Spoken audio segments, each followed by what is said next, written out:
Steve Rogers est la plus grande malédiction du MCU depuis 1943.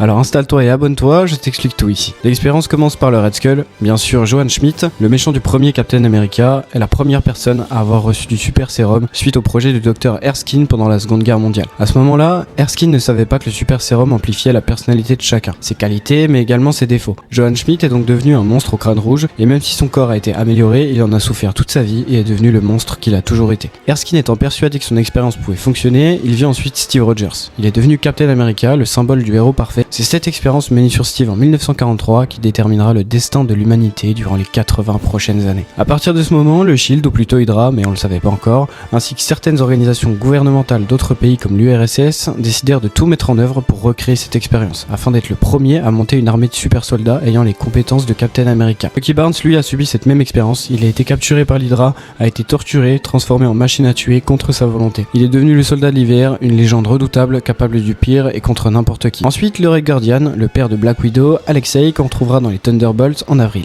Lui aussi a reçu un sérum dérivé de celui de Steve Rogers. Ici, c'est l'URSS qui a décidé d'en faire un super soldat, mais au lieu d'être un symbole, il a fini en prison, brisé et nostalgique d'un passé glorieux qui n'a jamais existé. Isaiah Bradley, personne ne parle de lui, pourtant il a été un vrai Captain America, il a reçu du super sérum également, il était patriote et dévoué à son pays, mais au lieu d'être un héros, il a été trahi par les États-Unis, utilisé comme cobaye, enfermé pendant des décennies, effacé de l'histoire pour qu'il ne devienne jamais une légende. Bruce Banner, notre cher Hulk, lui aussi était missionné par le général Ross qui voulait reproduire l'expérience. Il est devenu Hulk, il passe sa vie à lutter contre un monstre intérieur, à essayer de ne pas perdre le contrôle, il est devenu une bombe à retardement. Et bien sûr, grâce ou plutôt à cause de l'expérience qui a créé Hulk, s'en découla Emile Blonsky qui devient l'abomination, et également par la faute du président Ross voulant reproduire l'expérience du sérum de Steve Rogers. C'est aussi comme ça que Samuel Stearns est devenu le leader qu'on voit dans Captain America Brave New World au cinéma. S'en découla forcément aussi Scar, le fils de Hulk, et She-Hulk, sa cousine, qu'on aimerait bien oublier. Ensuite vient John Walker, qui lui aussi sera dans les Thunderbolts. Le mec voulait être le nouveau Captain America, prouver qu'il était à la hauteur,